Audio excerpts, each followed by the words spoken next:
अस्सलाम वालेकुम, आप देख रहे हैं इश्नाव। मैं हूं अली सरवर। नवाज़ लीग ने मुत्तहदा कौमी मूवमेंट को गले लगा लिया। गुज़िश्ता दिनों बड़ी अहम मुलाकात गुज़िश्ता रोज़ हुई है। MQM पाकिस्तान का वफ़द गया शहबाज शरीफ साहब की दावत पर लाहौर और वहाँ मुलाकात हुई नवाज शरीफ से, और उसके बाद जो प्रेस कॉन्फ्रेंस हुई उसके मुताबिक MQM पाकिस्तान और नून लीग मिलकर इलेक्शन लड़ेंगे सिंध की सतह पर। ये बहुत अहम डेवलपमेंट है क्योंकि MQM पाकिस्तान की ये तारीख रही है कि इससे पहले MQM ने कभी भी इस तरह इलेक्शन से पहले इत्तेहाद नहीं किया और हमेशा सोलो फ्लाइट ली है, अकेले इलेक्शन लड़ा है। इलेक्शन जीतने के बाद किसी न किसी हुकूमत में MQM शामिल होती रही है, लेकिन पहली बार ऐसा हुआ। इसकी वजूहत क्या हैं? और दूसरी बात यह कि MQM पाकिस्तान 16 माह की जो साबका PDM की हुकूमत थी उसमें हिस्सेदार रहे, लेकिन ऐसा क्या वफाकी हुकूमत ने कराची और उनके शहरी इलाकों के लिए किया जिसकी वजह से इत्तेहाद बनाया है MQM पाकिस्तान ने नून लीग के साथ। और एक इत्तेहाद की खबरें ये भी हैं कि सिंध में एक ग्रैंड अलायंस बनने जा रहा है जिसमें नवाज़ लीग, MQM पाकिस्तान, GDA और दीगर सियासी जमातें उनके साथ होंगी। इसी पर हम बात करेंगे कि हुआ क्या है। MQM पाकिस्तान ने मरीम नवाज़ को भी कराची से इलेक्शन लड़ने की पेशकश की है, इस पर भी गुफ्तगू होगी। और नून लीग के कायद यानी कि नवाज शरीफ के सियासी मुलाकातें जारी हैं, मुख्तलिफ शख्सियात से मुलाकात जारी हैं जिसके बारे में कहा जा रहा है। जबकि पीपल्स पार्टी का मौक़िफ़ तो ये है कि शायद लाडला बनाकर पेश किया जा रहा है नवाज शरीफ को। 2018 में इमरान खान लाडले थे और 2024 का जो इलेक्शन है 8 फरवरी 2024 को इलेक्शन होगा उससे पहले नवाज शरीफ को लाडला बनाकर पेश किया जा रहा है। जबकि लेवल प्लेइंग फील्ड की बात पर भी हम बात करेंगे। लेवल प्लेइंग फील्ड किन पार्टीज़ की शिकायत हैं और नून लीग ये शिकायत नहीं कर रही, तो क्या जितनी बातें नवाज शरीफ और उनकी पार्टी के लिए की जा रही हैं वो दुरुस्त हैं?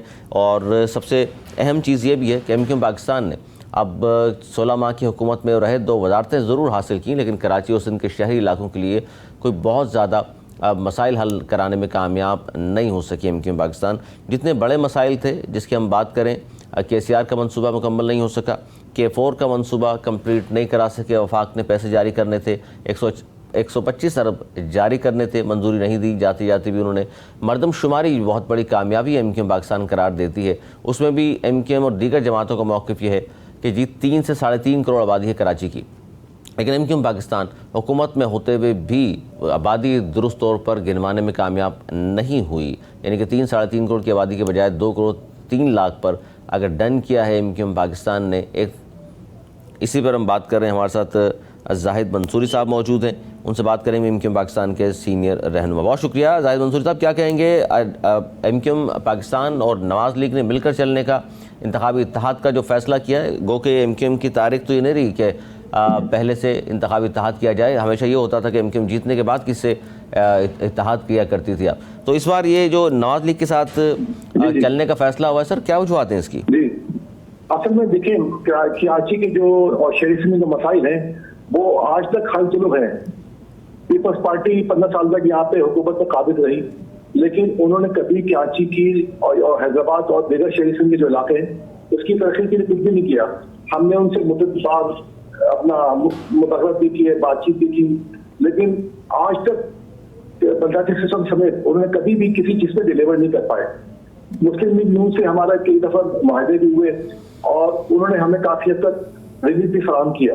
अभी हाल ही दिनों में जब हमने PDM से मुआहदा किया तो सबसे हमारा सबसे बड़ा इशू था पानी की फराहमी, फिर मरदमशुमारी, फिर हल्का बंदियां, कराची की जो गैर मुल्क हल्का बंदियां होंगी। तो ये 3-4 इशू लेके हम लोग गए थे PDM के पास। तो PDM ने उस पर हमें काफी हद तक जो कराची की आबादी थी वो 9 अप्रैल को 1 करोड़ 37 लाख शो की, और जबकि 2017 की मरदमशुमारी में 1 करोड़ 60 लाख की आबादी शो की गई थी। हमने उस पर फिर बातचीत करी, काफी प्रेस कॉन्फ्रेंस किया, एहतजाज किया। उस पर जाके कराची की आबादी 2 करोड़ 3 लाख तक पहुंच सकी।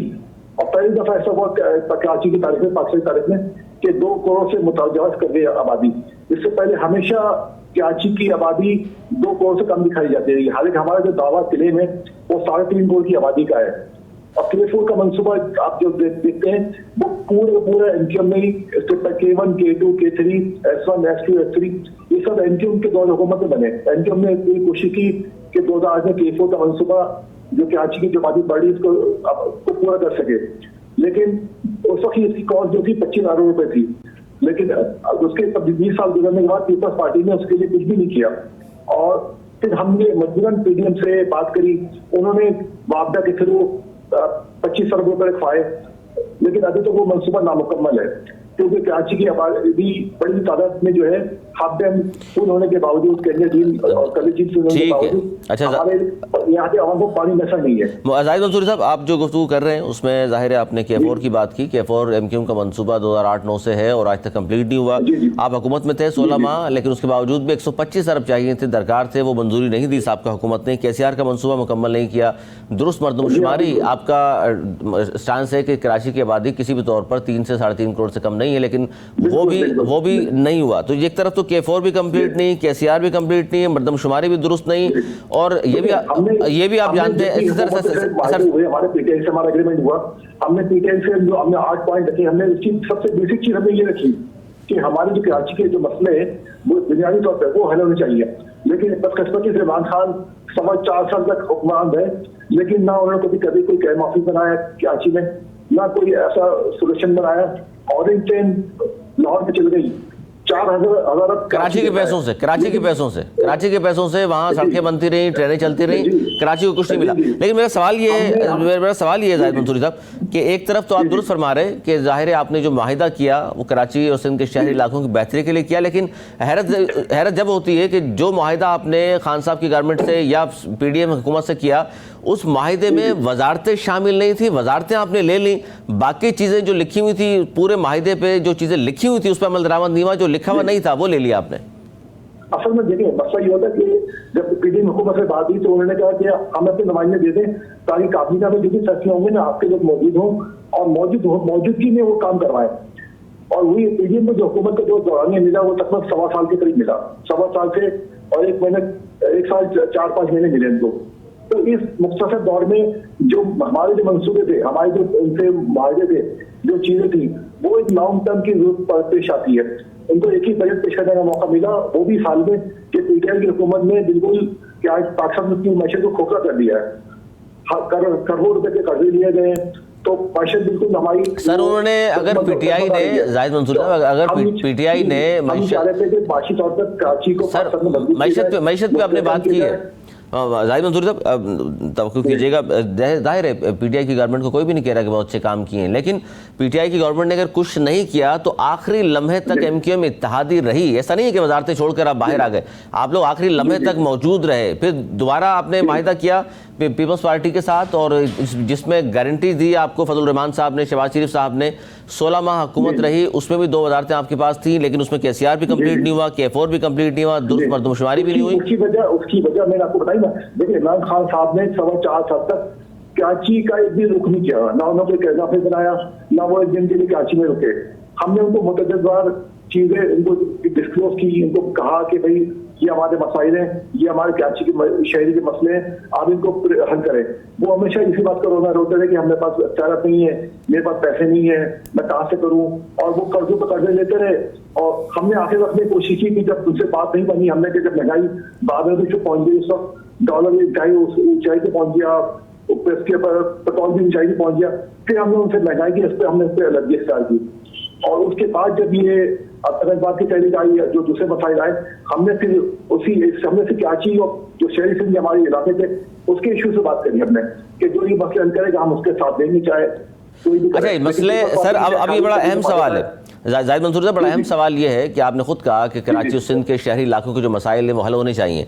सर कराची का मेयर पीपल्स पार्टी का, हैदराबाद का मेयर पीपल्स पार्टी का, गवर्नमेंट यहाँ फिर भी बनती नजर आ रही है। पीपल्स पार्टी के बाद फिर गवर्नमेंट बना लेगी। 18वीं तरमीम के बाद सारे इख्तियारात सूबे को हासिल हैं, सूबे में आप इतने काम कराने हैं और वफाक में जाके आप वफाक से जाके आप माहिदे कर रहे हैं। ये कैसे हो सकता है कि वफाक में जो गवर्नमेंट आएगी वो सिंध पर तवज्जो देगी? 18वीं तरमीम के बाद तो सारे इख्तियारात ही आप खुद जानते हैं कि जो सूबों में गवर्नमेंट बनेगी उनके होंगे, और सूबे में गवर्नमेंट बनती नज़र नहीं आ रही है। MQM पाकिस्तान हो चाहे वो नून लीग हो, नून लीग का स्टेक है ही नहीं। 2018 में नून लीग यहाँ से कोई सीट हासिल नहीं कर सकी, ज़मीनी इंतखाबात में हिस्सा लिया, फिर भी कोई सीट MQM के पास नहीं थी। अच्छा जाहिद मंसूरी साहब से रब्ता मुनक़ता हुआ, कोशिश करते हैं दोबारा उनसे बात हो, ये सारे सवालात उनके सामने रखेंगे कि जनाब ये जो माहिदा किया है आपने, साथ चलने का ऐलान किया है नून लीग के, तो कराची और सिंध के शहरी इलाकों में जो रहने वाले लोग हैं उनको क्या फ़ायदा इससे हासिल होगा? 18वीं तरमीम के बाद सारे इख्तियारात सूबे को मुंतकिल हो चुके हैं, बेशतर इख्तियारात सूबे को मुंतकिल हो चुके, तो वफाक ने क्या करना है? वफाक में आप मौजूद थे, 16 माह की हुकूमत थी PDM की, शहबाज शरीफ साहब वज़ीर आज़म पाकिस्तान थे, तो उसमें आप 125 अरब K4 की मंजूरी नहीं दे सके। आप गवर्नमेंट में मौजूद थे, K4 को कंप्लीट नहीं करा सके, KCR को आप कंप्लीट नहीं करा सके, दुरुस्त मरदमशुमारी आपके होते हुए दुरुस्त नहीं हो सकी, 2 करोड़ 3 लाख पर आपने डन कर दिया और आप खुद कह रहे हैं कि 3 साढ़े 3 करोड़ से किसी तौर पर भी आबादी कम नहीं है कराची की। हम भी ये कहते हैं कि जिससे कम आबादी नहीं है 3 साढ़े 3 करोड़ से, तो फिर आपने क्यों तस्लीम कर लिया? मुश्तरका मफादात कौंसिल में जब तमाम चीज़ें आई तो आपने वहाँ क्यों इन तमाम चीज़ों को मान लिया? और पिछली मरतबा यही हुआ था कि जनाब आपने मरदमशुमारी पर तमाम चीज़ों को जाहिद मंसूरी साहब, कराची का मेयर पीपल्स पार्टी, हैदराबाद का मेयर पीपल्स पार्टी और सिंध में गवर्नमेंट भी ज़ाहिर है पीपल्स पार्टी की, तो माहिदा आपने वफाक से किया है। 18वीं तरमीम के बाद ज़्यादातर इख्तियारात जो है सूबे को हैं, वफाक में माहिदा करने से सर सिंध में क्या फ़ायदा होगा आपको? अब देखिए मतलब पता क्या, पीपल्स पार्टी 15 साल से हुकूमत में काबिज है, ठीक है। अच्छा 18वीं तरमीम के बाद इन्होंने जो इनको फायदे हासिल हुए वो उन्होंने निश्चित सतह पर डिलीवर नहीं किए। NFC वार्ड की मतलब इनको 1200 से 1400 रुपए मिलते थे हर साल, लेकिन उन्होंने PSC कमीशन नहीं बनाया, यानी कि जो अपना जो नीचे के डिस्ट्रिक्ट लेवल के जो कमीशन होता है वो उन्होंने नहीं बनाया। जी PFC ये हुआ था कि जी PFC, तो उसमें ये हुआ था कि NFC वार्ड से पैसे मिलते थे वो डिस्ट्रिक्ट लेवल पर शिफ्ट किए जाएंगे, लेकिन उस पर न कोई इलाज हुआ न कोई बातचीत हुई। तो 15 साल तक इन्होंने ना कराची और हैदराबाद समेत अंदरूनी सिंध भी कोई काम उन्होंने नहीं किया। तो ये आपके बिल्कुल दुरुस्त है, नहीं बातें आपकी जाहिद मंसूरी साहब। पीपल्स पार्टी से जो बुनियादी इलेक्शन की बात है कि क्या अभी जो हल्काबंदी हुई इन्होंने क्या किया, पीपल्स पार्टी ने अपने इलाके में 20,000 30,000 की आबादी बच्चे बनाए और हमारी जो एमके में जो वोट बैंक थे, जो रवायती वोट बनते उसमें 90,000 पे एक यूसी बनाई। तो हर इसी सिलसिले में हमने और कम से कम 73 यूसी बढ़नी चाहिए थी क्या हमारे यहाँ आबादी की बात है, लेकिन उन्होंने जब उसमें वो धारनी की, उन्होंने जेरीमैंडरिंग की और यूसी कम कर दी, इसीलिए हमने उनसे बातचीत की, फिर वो मजबूर हुए और 53 यूसी का नोटिफिकेशन जारी किया। तो हमने ऐसे सिस्टम जिसमें ना अख्तियार थे ना पैसे थे, आज आपके सामने ये कि पूरा कराची डिस्टर्ब है, कोई गोल्डन दूधी पड़ी हुई है, कराची का माल पड़े हुए हैं, कैसे का पानी है, दवासानी वाले डिलीवर कर पा रहे हैं ना पेपर पार्टी वाले डिलीवर करवा रहे हैं, ना उनको कोई पैसे मिल रहे हैं ना कोई फंड मिल रहा है। सर ये बात ऐसा साबित हो गया कि जो पेपर पार्टी जो बंदा सिस्टम ये था बिल्कुल दूर लग रहा था और उसको कोई इख्तियार ना कोई फंड था। आपके सामने सूरत आने पूरे कराची में नहीं दुरुस्त है। पीपल्स पार्टी की कोई भी तारीफ नहीं कर रहा, पीपल्स पार्टी कोई भी तारीफ नहीं कर रहा, पीपल्स पार्टी ने काम नहीं किए, 3 मरतबा गवर्नमेंट उनकी आई, जाहिर है लोगों ने वोट दिया, गवर्नमेंट तो आ गई उनकी, और फिर भी जो पोजीशन है पीपल्स पार्टी की चौथी मरतबा भी लगता तो ये है। अच्छा आप कह रहे इस इत्तेहाद में सिंध में क्या फर्क पड़ेगा, क्योंकि नून लीग का तो स्टेक नहीं है। अच्छा सर सुन लीजिए 2018 के इलेक्शन में आपके पास तो सीटें फिर भी थी ना, नून लीग के पास बिल्कुल नहीं थी। ज़मीनी इंतखाबात हुए, बल्दियात का आपने इलेक्शन लड़ा, नून लीग भी वहाँ मौजूद थी, MQM तीसरे नंबर पर भी नहीं आई, शाहफैसल का इलेक्शन लड़ा, नैयर रज़ा साहब वहां भी हार गए, तो नून लीग क्या मदद कर सकेगी या आप उनकी क्या मदद करेंगे? देखिए नून लीग जो ना वफाकी जमात है ना, हम चाह रहे हैं कि और जो हमारे ज्यादातर मसाइल जो हमारे बेसिक जो मसाइल है वो वफाकी हुकूमत से डिलीवर करते हैं। इसके अलावा देखिए हमारे दूसरा ऑप्शन है GDA भी है हमारे पास और उससे JUI भी है, और हम ये कराची सिंध में और जो हमारे जो वोट बैंक है हर पूरे कराची सिंध में हमारा वोट बैंक कहीं ना कहीं मौजूद है। शिकारपुर हो, दादू हो, कहीं 10,000 वोट है, कहीं 15,000 वोट है, कहीं 20,000 वोट है, तो हमारे पास यहाँ पे वोट बैंक मौजूद है। तो कुछ जगह पे हम उनकी हिमायत करेंगे, कुछ जगह पे हमारी हिमायत करेंगे। GDA का भी अच्छा खासा फिर इलाकों में मौजूद है, तो वो भी अगर पीपल्स पार्टी हमेशा धानी से वोट जीती है जब आई है। अभी हाल ही बिल के इलेक्शन में खास में नवाब शाह में जो हमारे रवायती वोट देखते हैं ना, उन्होंने बदमाशी से जबरदस्ती से पुलिस की मदद से इलेक्शन पे कब्जा किया उन्होंने, जो पूरी दुनिया के सामने आया। उसकी वीडियोज भी चली कि किस तरीके से उन्होंने धानी की, किस तरीके से बदमाशी की, ये चीजें और सब ऑन रिकॉर्ड है। तो यानी सारा दारोमदार जो है जाहिद मंसूरी साहब, सारा दारोमदार इस बात पर है कि सिंध में GDA, MQ पाकिस्तान, नून लीग, मौलाना फजल रहमान साहब चाह रहे कि फ्री एंड फेयर इलेक्शन हो और इसमें जो है ना ये इस्लामी राय दारोमदार है, तो इंशाअल्लाह उम्मीद है कि हम जो है ना पीपल्स पार्टी कहीं भी सीट ले भी पाएगी, क्योंकि उसने हमेशा वडेरा शाही की हुकूमत करी और जो है ना वो सारा के लिए।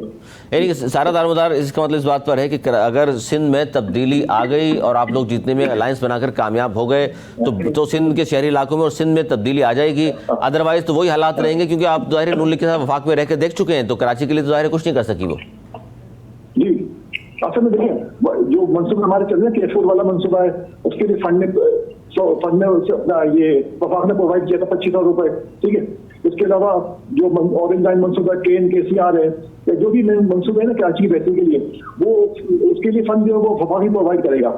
सिंध हुकूमत जो है वो हमें पंजाबी सिस्टम दे सकती है और जो उसके लिए फंड दे सकती है, ताकि कराची जैसे मुस्तफा कमाल भाई के दौर में कराची ने बहुत ज्यादा तरक्की करी और उस दौर में टॉप के शहरों में इसका शुमार होता था। आपके इनमें होगा 2005 से लेकर बिल्कुल बिल्कुल, दो राय नहीं है इसमें, लेकिन उसके बावजूद भी जब बाद में इलेक्शन हुए हैं बल्दियात के, फिर भी आपका मेयर आया वसीम अख्तर साहब कुछ नहीं कर सके। जाहिर है आपके तीन आप आज भी अगर बात कर रहे हैं जाहिर मंसूरी साहब, तो आपके किसी लीडर ने भी उनके काम की तारीफ नहीं की आज तक कि वसीम अख्तर साहब ने कोई अच्छा काम किया शहर के लिए। असल देखे ना, हमने तो हमेशा उस पर एहतजाज किया और उस पर कई चीजें ऑन रिकॉर्ड है कि 2013 के जो पंजाबी अख्तियारत थे और ना थे, और जो 2005 में जो सिस्टम था वो पंजाबी सिस्टम जो मुशर्रफ साहब ने बनाया था उसमें अख्तियारत भी थे, पैसे भी थे। तकरीबन 300 करोड़ रुपए मुस्तफा कमाल भाई ने कराची की सड़कों पर लगाए, सैनिक से काम भी किया, मुस्लिम काम भी किए। लेकिन जो वसीम अख्तर भाई को फंड आता था 4,000 देते थे और सिर्फ ओडीटी की मद में 40,000 रुपए आते थे, उसमें 20% हिस्सा तनख्वाह पे और उसका चले आता था। तो इस चीज को नजर रखेंगे तो मैं उनके पास क्या सर देखिए मुस्तफा कमाल साहब ने बिल्कुल काम किए, 2005 से 2008-9 तक वो मेयर रहे और बेहतरीन मेयर थे बिल्कुल, लेकिन उनके काम की बदौलत सर वो जब पीएसपी बनाकर अलग हुए, उनके काम की बदौलत लोगों ने उनको वोट नहीं दिया। नहीं देखिए, मसला ये तो वसीम अख्तर भाई के जो इख्तियार थे ना, वसीम अख्तर भाई के दौर में अगर कचरा खाते थे सर, देखिए ना मुस्तफा कमाल साहब के काम अगर आप आज बेचना शुरू करेंगे तो उनको खुद अपने काम पर वोट नहीं मिला, लोगों ने वोट नहीं दिया, आप जानते हैं।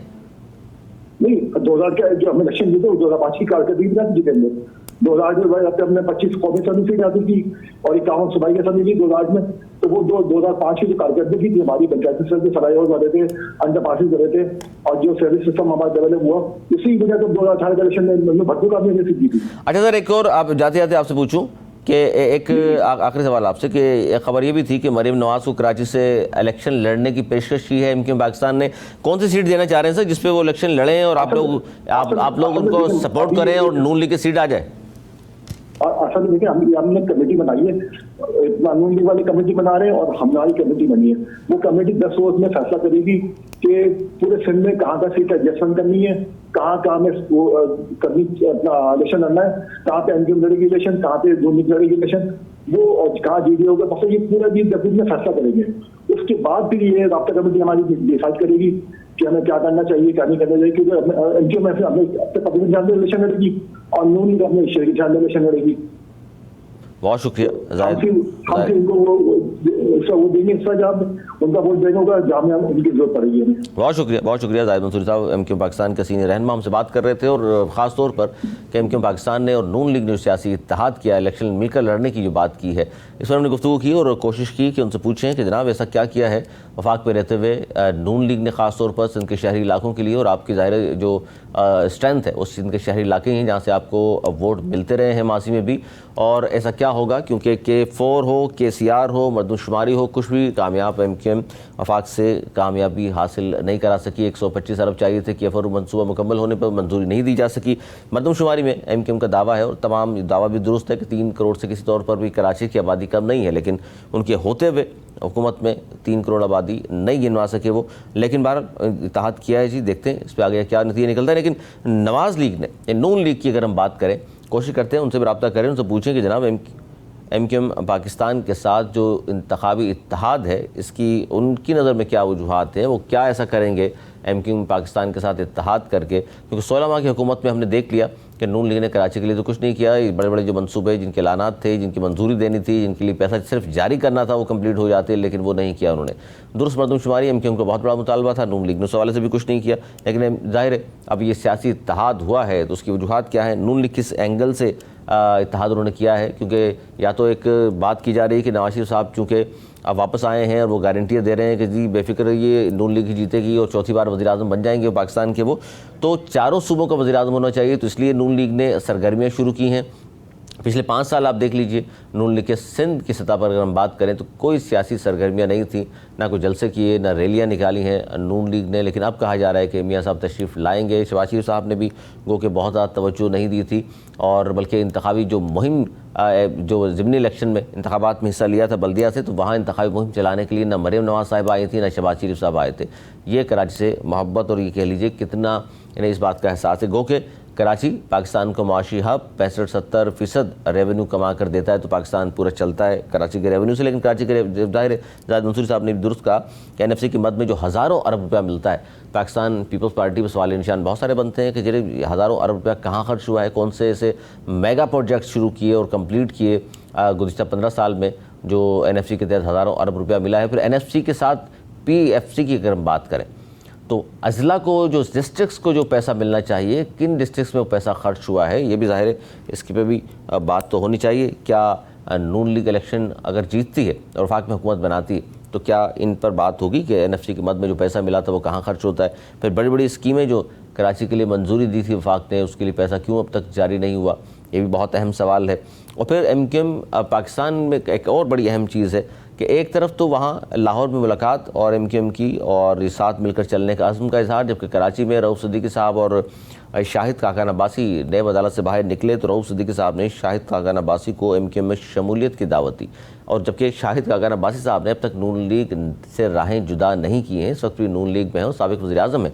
उनको एक तरफ MQM नून लीग के लोगों को तोड़ने की कोशिश भी कर रही है, साथ चलने की बात भी हो रही है। ये जो रवैया है इस पर भी हम बात करेंगे, नून लीग का पॉइंट ऑफ व्यू। फिर मरीम नवाज़ साहिबा को दावत दी गई है एक खबर के मुताबिक कि मरीम बीवी कराची से इलेक्शन में हिस्सा लें, MQM पाकिस्तान उनको सपोर्ट करेगी, जबकि MQM को ख़ुद अपनी बका का मसला दरपेश है इस वक्त MQM पाकिस्तान के लिए, क्योंकि इस वक्त जो कंडीशन है 2018 की अगर बात करूँ तो ज़ाहिर 14 कौमी असम्बली की जो नशिस्तें थी वो PTI ने हासिल की थी, MQM के पास बहुत कम नशिस्तें हासिल हुई थी MQM पाकिस्तान को।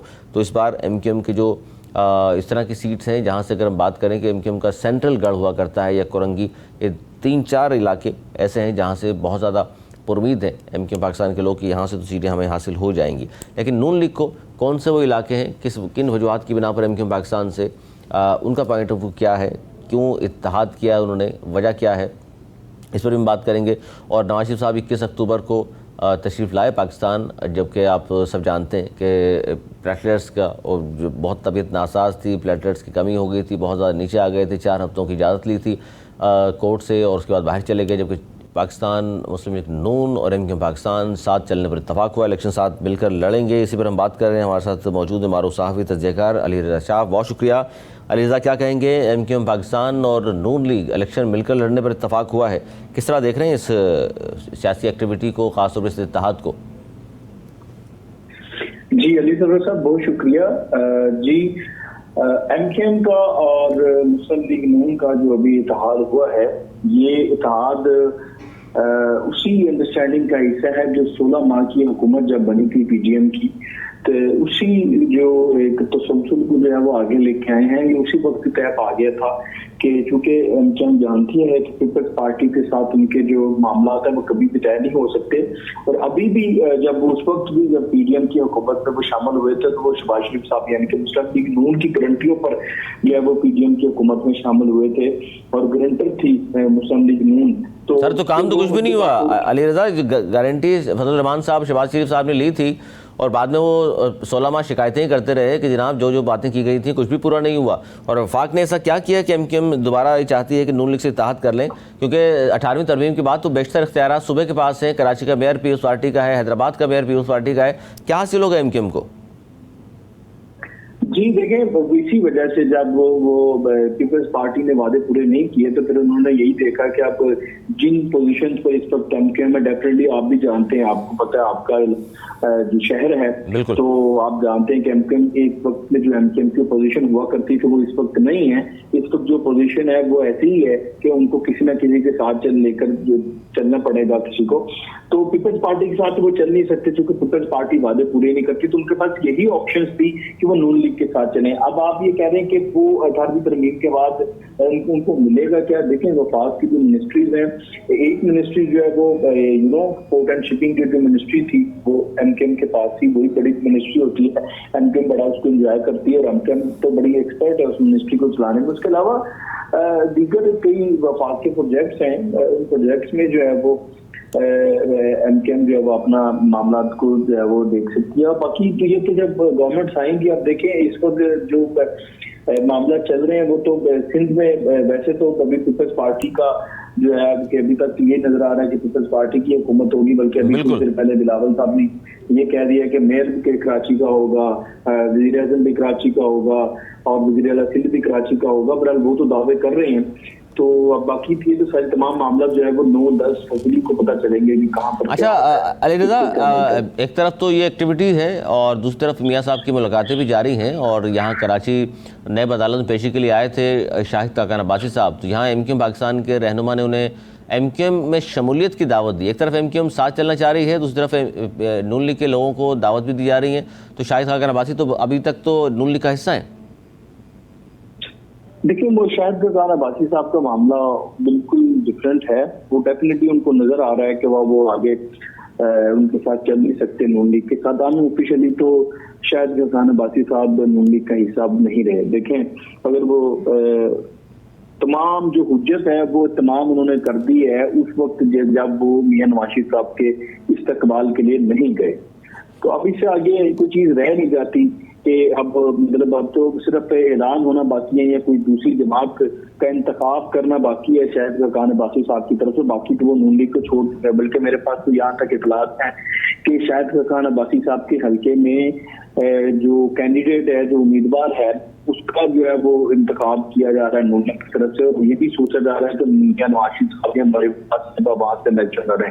अच्छा, आपके पास सर अली रज़ा साहब, आपके पास इत्तलात हैं इसके एमक्यूएम ने जो पेशकश की है कि मरीम बीबी कराची से इलेक्शन लड़ लें, हम साथ देंगे, तो आपको लगता है मरीम बीबी कराची से इलेक्शन लड़ेंगी या शहबाज शरीफ साहब जिस तरह पहले इलेक्शन लड़ा था, गो के यहाँ से हार गए थे, बल्दिया से इलेक्शन लड़ा था उन्होंने, तो आपके पास है इत्तला की मरीम बीबी इलेक्शन लड़ेंगी कराची से? जी बिल्कुल, मेरे पास इत्तलात हैं। कहा जा रहा है, इसलिए कहा जा रहा है कि मुस्लिम लीग नून सिंध में खासतौर पर कराची में अपने पंजे मजबूत करना चाहती है, अपनी जड़ें मजबूत करना चाहती है, तो इसलिए किसी बड़े नाम को शहबाज शरीफ साहब को इलेक्शन लड़ेंगे ही। वो तो अब उनका हल्का हो चुका है, फैसल बॉगदा साहब वाला जो है वो तो उनका नाम लग चुका है, वहाँ इसमें थोड़ी सी सर ट्विस्ट ये है अली रज़ा कि जो जिससे फैसल बॉगदा वाले हल्के की आप बात कर रहे हैं और शहबाज शरीफ साहब ने हिस्सा लिया था, वहीं से मुस्तफ़ा कमाल साहब हिस्सा ले रहे हैं, तो मुस्तफ़ा कमाल साहब एमक्यूएम के अगर वहाँ से हिस्सा लेते हैं तो फिर शहबाज शरीफ साहब और मिलकर चलने वाली बात, फिर इसका मतलब किसी एक को तो पीछे हटना पड़ेगा।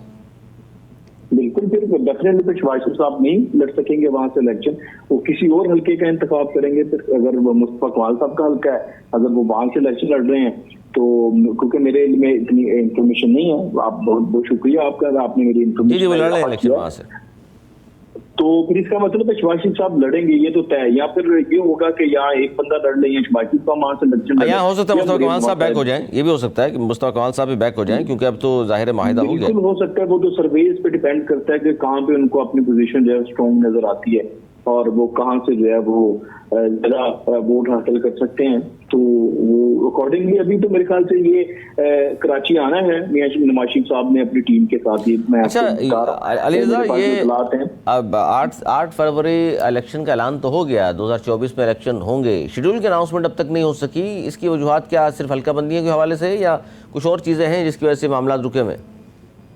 नहीं, हल्का बंदियों का इंतजार किया जा रहा है। आपसे मेरी पहले भी एक दफा बात हुई थी प्रोग्राम में, मैंने आपको कहा था कि इलेक्शन 200% श्योर है कि होने हैं, क्योंकि नवाज शरीफ साहब आए ही इस गारंटी पर हैं। आपने देखा कि नवाज शरीफ साहब से एयरपोर्ट पर भी सवाल हुआ था दुबई में, बिल्कुल मुतमिन थे, उन्हें पता था इलेक्शन होने हैं, इसलिए उन्होंने कोई मुतालबा नहीं किया। सो अगर देखें इलेक्शन में रत्ती बराबर भी डाउट होता तो सबसे ज्यादा शोर मुस्लिम लीग नून कर रही होती। तो इलेक्शन चूंकि हो रहे हैं तो मुस्लिम लीग नून मुतमिन है और वो तैयारियां भी कर रही है, तो इसलिए सिर्फ हल्का बंदियों का इंतजार किया जा रहा है। उसके बाद तमाम चीजें आपको उसी तरह के मिलेंगे। और जिस तरीके से इस दफा देखें काजी साहब ने मामला तय किए ना, काजी फाइज साहब ने, तो उधर तो कोई भी हैंकी बैंकी नहीं कर सकता। वहां पे कोई एक, मैं कहता हूँ 1-2 मिनट की इलेक्शंस को आगे पीछे कोई नहीं कर सकता। जिस तरीके से काजी साहब ने, चीफ जस्टिस साहब ने इस तारीख को तय किया है और वो तमाम स्पेकुलेशंस के खिलाफ भी उन्होंने कहा कि कोई अगर स्पेकुलेशन करता हुआ पाया गया, सियासतदान हुआ या मीडिया पर्सन हुआ, तो उसके खिलाफ भी एक्शन होगा। तो इलेक्शन तो बिल्कुल हो रहे हैं, ऐसा कोई नहीं, वो सिर्फ हल्का बंदियों का इंतजार, उसके बाद तमाम चीजें आपके सामने। अच्छा, जाते जाते जरूर बताइएगा कि मियां साहब इलेक्शन मुहिम कब से आगाज़ कर रहे हैं और क्या शेड्यूल होगा उनका? कराची से आगाज़ करेंगे या मानसेरा जाएंगे पहले?